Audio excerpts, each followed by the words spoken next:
É sempre bom, irmãos, quando aproveitamos, irmã Raimunda, essa oportunidade de estar na presença do Senhor.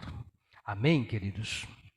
Louvado seja Deus, os avisos já foram dados, os irmãos já estão por dentro das nossas programações, então nós estamos aqui sempre aos domingos, às 19 horas, estamos às quintas-feiras na live de oração, onde nós oramos por toda a igreja, nós oramos por aqueles que estão enfermos, por aqueles que necessitam da graça de Deus, e é sempre bom, irmãos, porque a palavra do Senhor nos ensina que nós devemos orar sem cessar. Nós devemos estar sempre em oração, buscando a presença do Senhor, porque é por meio dela que nós conhecemos a vontade de Deus, é por meio dela que nós renovamos as nossas forças, é por meio dela que nós ouvimos a voz do Senhor. E nesse momento, queridos, eu queria, como eu já tenho quem acompanha as nossas redes sociais, e se você ainda não acompanha, que você se inscreva no nosso canal do YouTube, que você possa dar os likes aí, né, para a gente, para que os vídeos possam circular em outros ambientes, para que a palavra de Deus seja sempre disseminada. Então nós pedimos que, se você não é inscrito no nosso canal, que você possa se inscrever, que você possa compartilhar tanto as mensagens como os cultos que realizamos, porque é para divulgar o Evangelho de Cristo, a salvação de Deus para todos os homens. E aí, essa semana, eu também coloquei nas nossas redes sociais um tema, irmãos, que eu gostaria de trabalhar nessa noite. E o tema é: quando o mundo religioso encontra o reino de Deus. Quando o mundo religioso encontra o reino de Deus. Então, é esse tema que eu gostaria de trabalhar nesta noite. O que nós entendemos como mundo religioso? O mundo religioso, ele é entendido como um conjunto de regras, um conjunto de tradições abrangendo as crenças e as práticas que nelas são praticadas. Então, não é de todo ruim, mas é necessário tomar cuidado com a religiosidade, né?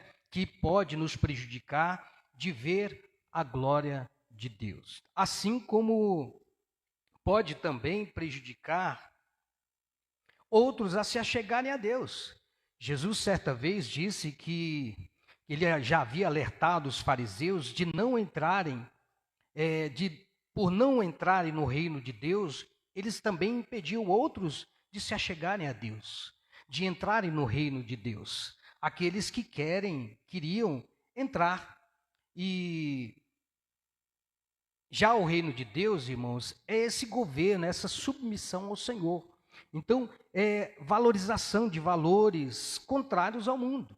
E aí o texto que nós iremos tratar nesta noite fala exatamente desse encontro, né, do mundo religioso representado por um personagem que também era fariseu e com o reino de Deus representado pelo Salvador Jesus, que nos oferece cura, que nos oferece transformação, que nos oferece, sobretudo, o que nós precisamos: salvação de nós mesmos, salvação do pecado, salvação do mundo e salvação da morte eterna. Amém? Então nós vamos ler o texto que nós iremos tratar nessa noite, que se encontra no livro do Evangelho de João, segundo escreveu João, capítulo 3, nós vamos ler do verso 1 ao verso 21. Evangelho de João, capítulo 3, do verso 1 ao verso 21. É um texto praticamente grande, mas traz-nos, de fato, o que nós queremos tratar nesta noite. Todos acharam? Você que está nos acompanhando, quiser pegar a sua Bíblia, nos acompanhar nessa leitura, esteja conosco nesse momento, amém? Acompanhando Evangelho de João, capítulo 3, verso 1, que diz assim: E havia entre os fariseus um homem chamado Nicodemos, príncipe dos judeus, mestre da lei ou maioral entre os judeus. Este foi ter de noite com Jesus e disse: Rabi, bem sabemos que és mestre vindo de Deus, porque ninguém pode fazer estes sinais que tu fazes se Deus não for com ele. Jesus respondeu e disse-lhe: na verdade te digo, Nicodemos, que aquele que não nascer de novo não pode ver o reino de Deus. Disse-lhe Nicodemos: como pode um homem nascer sendo velho? E aqui ele refere-se a ele mesmo na visão racional. Pode, porventura, tornar a entrar no ventre de sua mãe e nascer? Jesus lhe respondeu: na verdade te digo, Nicodemos, que aquele que não nascer da água, não for purificado, como acontece no batismo, ou não se arrepender do seu estado de pecado, conforme Ezequiel 36, verso 25 e 27, não pode entrar no reino de Deus. Aquele que não nascer do Espírito, Nicodemos, não for regenerado, não for renovado, não for transformado interiormente, operado por Deus, não pode entrar no reino de Deus. O que é nascido da carne é carne, Nicodemos, porque o nascimento carnal, o nascimento físico não é suficiente, mas o que é nascido do Espírito é Espírito, ou seja, é preciso o nascimento sobrenatural, é preciso uma mudança total e radical para ver o reino de Deus. E aí prossegue o texto: não te maravilhe de ter dito isto, necessário vos é nascer de novo. Por quê? Porque o vento assopra onde quer e ouves a sua voz, mas não sabes de onde vem nem para onde vai. Assim é todo aquele que é nascido do Espírito, ou guiado pelo Espírito através do novo nascimento. Nicodemos respondeu e disse-lhe: como pode ser isso? Jesus lhe respondeu: tu és mestre de Israel e não sabes isto? Ou seja, quanto conhecimento Nicodemos tinha das Escrituras e não sabia aquilo. Jesus então responde para ele: na verdade te digo, Nicodemos, que nós dizemos o que sabemos e testificamos o que vimos, e não aceitais o nosso testemunho. Segundo alguns estudiosos, irmãos, o nós aqui tem a ver com a Trindade, a triunidade de Deus, referindo-se ao Pai, ao Filho e ao Espírito Santo, que tem falado de muitas maneiras aos homens desde o início, conforme Hebreus 1, de 1 a 3. E aí Jesus, no verso 12, vai dizer: se vos falei de coisas terrestres e não crestes, como crereis se vos falar das celestiais? Ora, ninguém subiu ao céu, senão o que desceu do céu, o Filho do homem que está no céu. Então, após este verso, Jesus, ele menciona Números 21, acerca da serpente de bronze, que foi feita não para a idolatria, mas para cura, conforme a ordenança do Senhor, que para aquele momento e para aquele propósito, prefigurando futuramente o que iria acontecer com o Filho do homem, Jesus, na cruz, que iria representar também a cura, a fé e a salvação. E aí o verso 14 vai dizer isto: e como Moisés levantou a serpente no deserto, assim importa que o Filho do homem seja levantado ou crucificado. Ou seja, aqui, essa palavra levantado, no grego, carrega um sentido duplo, referindo-se tanto à exaltação, à glorificação espiritual de Jesus, quanto à crucificação ou morte na cruz. Por isso que ele vai fazer referência a Números 21, que é essa serpente, a serpente de bronze, né, que é colocado numa haste, para que todo aquele que fosse picado por uma serpente olhasse para esta imagem e fosse curado. Não era para idolatria, irmãos, era para ser curado, prefigurando o Cristo ressurreto, Cristo no futuro. E aí ele diz: para quê? Para que todo aquele que nele crê não pereça, mas tenha a vida eterna. Com qual intenção? Com a intenção de que Deus amou o mundo de tal maneira que deu seu Filho unigênito. Com qual propósito? Para que todo aquele que nele crê não pereça. E com qual destino? Com o destino de que tenha a vida eterna. Verso 16. Porque Deus enviou o seu Filho ao mundo, não para que condenasse o mundo, mas para que o mundo fosse salvo por ele. Então, João mostra neste verso a missão de Deus. Qual era a sua missão? Enviar Jesus para salvar a humanidade e a criação. Então, quem crê nele não é condenado, mas quem não crê já está condenado, porquanto não crê no nome do unigênito Filho de Deus. Então, essa será, irmãos, a consequência de não crer, de não depositar nas mãos do Criador a vida que ele nos concedeu para a sua glória.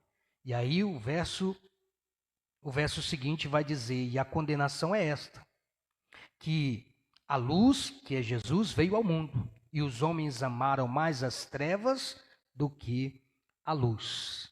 Então, trevas aqui é a mesma expressão que João usa na sua primeira carta, no capítulo 1, tanto no verso 5, verso 6, como no capítulo 2, verso 9 ao 11. Metaforicamente, ele usa esta palavra, referindo-se ao quê? À ausência de Deus. Então, quem está na ausência de Deus está em trevas, está em pecado e cegueira espiritual e também em domínio do mal. Então, João usa essa expressão trevas, amaram mais as trevas, por isso que ele vai dizer que por amarem essas coisas, as suas obras eram más, porque todo aquele que faz o mal, ou pratica, ou maquina o mal no coração, suas intenções estão nisso. Por isso que eles odeiam a luz. Eles não vêm para a luz, para que as suas obras não sejam reprovadas. Por quê? Porque o mal constrange. O mal, ele traz consequências ruins. Não prejudica apenas quem pratica, mas prejudica o próximo também. E aí, verso 21, João termina escrevendo aqui, dizendo: mas quem pratica a verdade vem para a luz, a fim de que as suas obras sejam manifestas, porque são feitas em Deus. Tudo o que é feito de maneira a agradar a Deus, irmãos, Deus é glorificado, Deus é exaltado. E aqui eu começo o meu sermão dizendo, irmãos, sobre esses detalhes que estão além do texto, dessa leitura que nós fizemos, irmãos. Por isso que essa passagem, ela é interessante. Então é interessante porque, primeiro, então o que esta corte fazia? Ela servia como um tribunal da lei judaica, conforme exigido pelo mandamento dado em Deuteronômio 16, 18, em que os membros deste tribunal podiam julgar casos de importância tanto religiosa quanto secular, entre outras responsabilidades. No entanto, eles teriam que seguir uma orientação. Que orientação era essa? Eles deveriam julgar com justiça, eles deveriam julgar com honestidade e com verdade, o que eles, na verdade, não faziam. Mesmo conhecendo esse mandamento, mesmo conhecendo essa lei, mesmo conhecendo as Escrituras. Então, eles não agiam conforme eles deveriam agir, como estava escrito lá em Deuteronômio 16, 18. Terceiro, Nicodemos, o personagem dessa história, reconhecia, de alguma forma, a autoridade que residia em Jesus, por acreditar que ele era de fato um mestre, quando disse: Rabi, bem sabemos que és mestre vindo de Deus, porque ninguém pode fazer estes sinais que tu fazes se Deus não for com ele. Então, pelo menos nesse ponto, irmãos, Nicodemos era consciente. Os sinais ou os milagres eram coisas extraordinárias para aquele tempo. Não eram coisas que eram feitas no dia a dia. Eram algo extraordinário. Era autenticação divina para aquele tempo. E isso validava a autoridade de Jesus como um ser divino, como um Messias aguardado. Pois o intuito do evangelista João, quando ele escreve, foi mostrar à sua comunidade que ele discipulava não somente a humanidade de Jesus, como também a sua divindade, como um Deus encarnado, como um Deus que habitou entre nós, como ele vai descrever no capítulo 1. Quarto, irmãos, só Nicodemos, como fariseu, reconhece a autoridade de Jesus como mestre. Porque só ele reconhecia a autoridade de Jesus. Provavelmente, irmãos, chegou ao seu ouvido entre o povo que o Nazareno, que era um apelido de desprezo, então quando se falava, ali vai um Nazareno, na verdade eles não estavam elogiando, eles estavam realmente desprezando, porque não poderia vir nada de bom de lá. Então, ao mesmo tempo que eles também chamavam de Galileu, né? Que ele ensinava como alguém que tinha autoridade, diferente da grande maioria dos fariseus que não acreditavam em Jesus. Não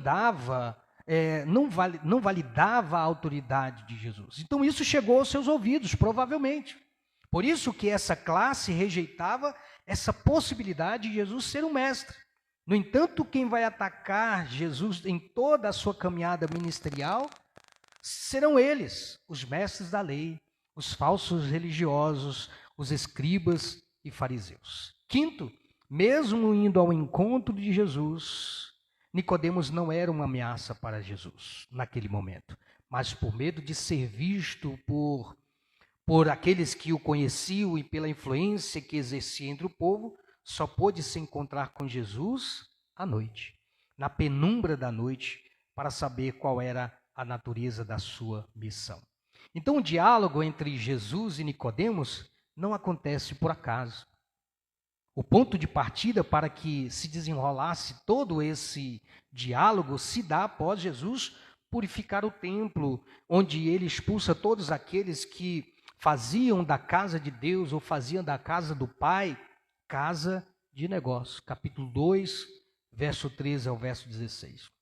Então, como Jesus estava em Jerusalém durante aquele período da Páscoa ali, onde certamente mais à frente ele seria crucificado, daria a sua vida por nós, muitos sinais estavam sendo feitos e vistos por muitos, e muitos, por causa dessas maravilhas, eles estavam crendo. Então, por causa dessas maravilhas que estavam sendo feitas, isso chega aos ouvidos daquela corte, da corte suprema, daquele tribunal, e como Nicodemos fazia parte, irmãos, ele se incomoda. E aí é o ponto de partida onde ele vai ao encontro de Jesus. Então, nesse encontro, Nicodemos vai descobrir a natureza da missão de Jesus. É nesse diálogo que o mundo religioso vai se encontrar com o reino de Deus. E o que acontece quando o mundo religioso se encontra com o reino de Deus? Primeiro, irmãos, nós precisamos entender que Nicodemos tenta usar a lógica da causalidade terrena, ou seja, sabemos que és mestre porque fazes sinais. Então essa era a ideia lógica, né, racional que Nicodemos tinha quando se achega em Jesus. E isso significa, irmãos, que os sinais de Jesus naquele contexto não eram apenas demonstrações de poder, mas sinais que revelavam quem ele era e qual era a sua missão. Então, Nicodemos, a princípio, não havia percebido que estava de frente com o Salvador, com o Messias aguardado. Então, essa era a missão de Jesus. Qual era a missão de Jesus? E aí o verso 16, verso 17, vai nos apontar isso, que ele veio para salvar o mundo, salvar a humanidade, salvar a criação que foram manchadas por causa do pecado. Essa era a natureza e missão de Jesus. Então, como mestre da lei, Nicodemos vai usar argumentos racionais, argumentos carnais, informações que, ainda que ele tivesse acerca da promessa do Messias que viria, ele queria entender o propósito pelo qual Jesus estava operando. Assim importa que o Filho do Homem seja levantado, como nós lemos no texto. Então, ser levantado aqui era exatamente nesse sentido duplo, de ser não somente exaltado, glorificado, mas também ser crucificado, para que todo aquele que nele crê não pereça. Assim como eles olhavam para aquela serpente de bronze, agora eles teriam que olhar para Jesus na cruz, para que todo aquele que nele cresce, olhasse para ele, não perecesse, mas tivesse a vida eterna.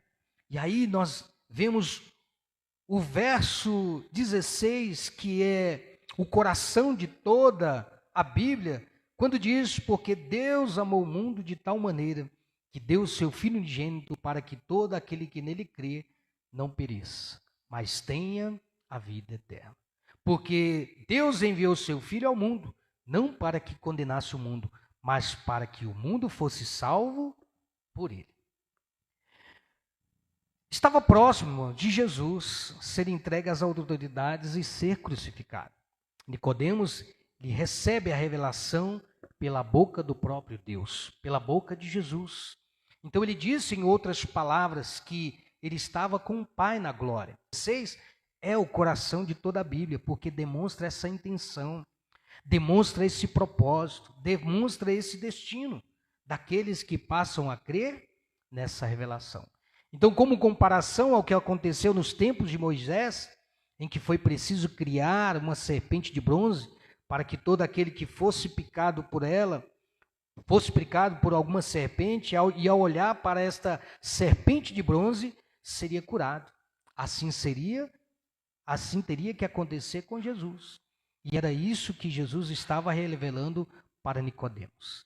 Se ele era o mestre da lei e conhecia esta passagem, ele saberia muito bem que Jesus estava se revelando como este que seria crucificado, e todo aquele que olhasse para Cristo na cruz receberia também a cura dos seus pecados, a cura das suas doenças emocionais, espirituais, seria salvo, seria liberto por ele, seria transformado por ele. Basta que olhassem para Jesus.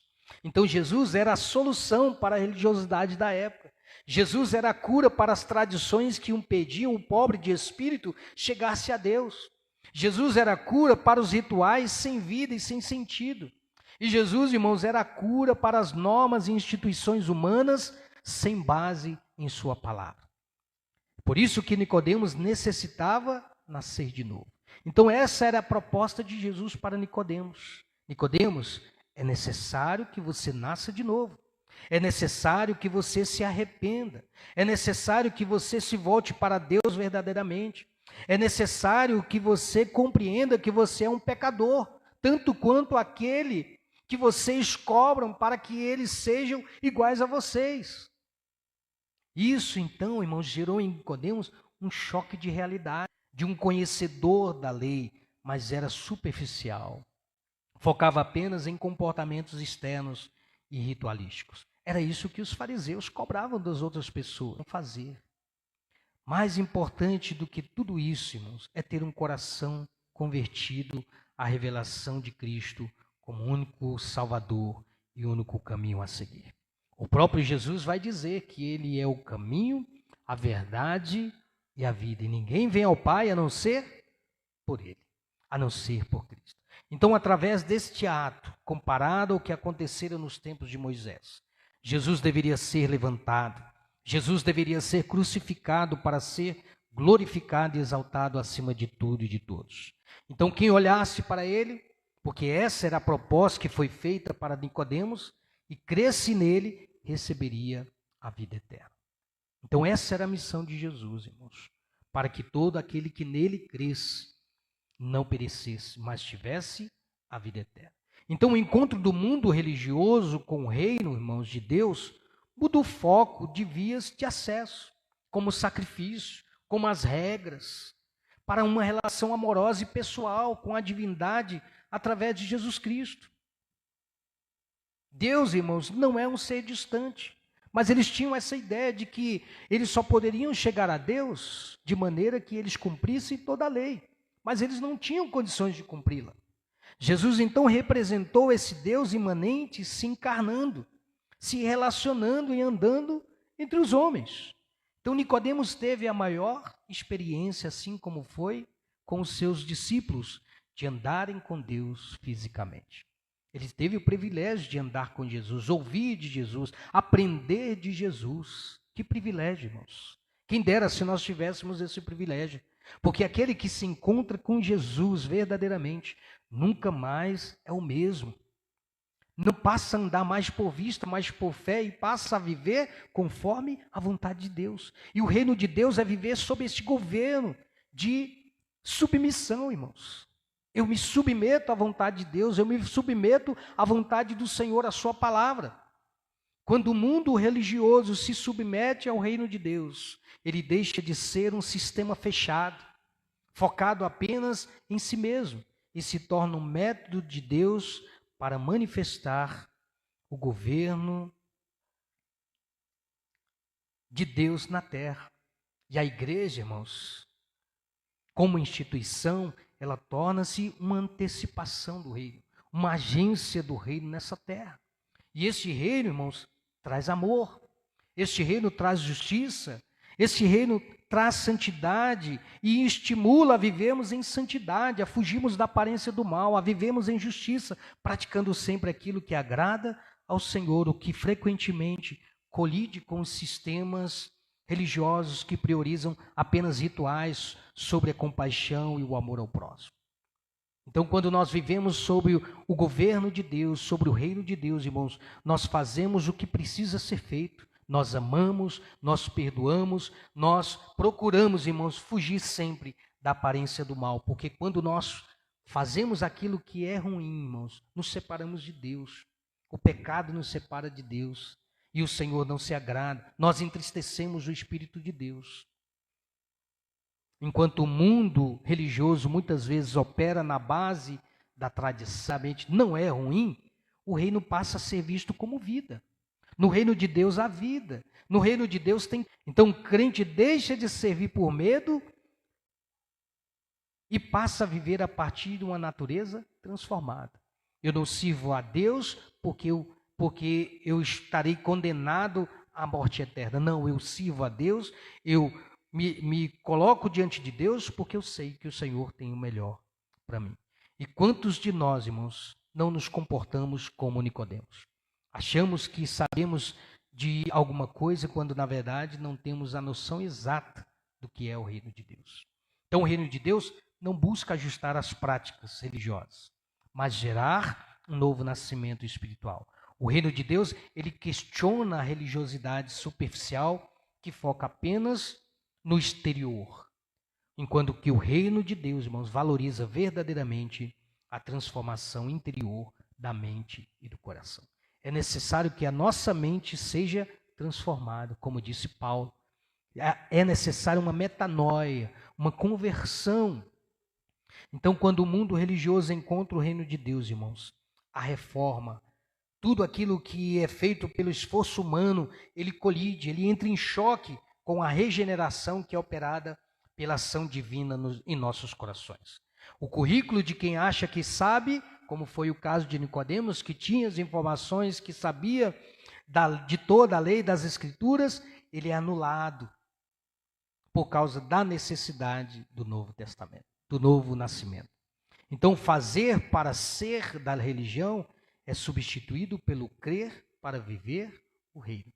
O que é da terra, ou seja, o que é carnal, reconhece que não pode produzir o que é do céu, aquilo que é do Espírito.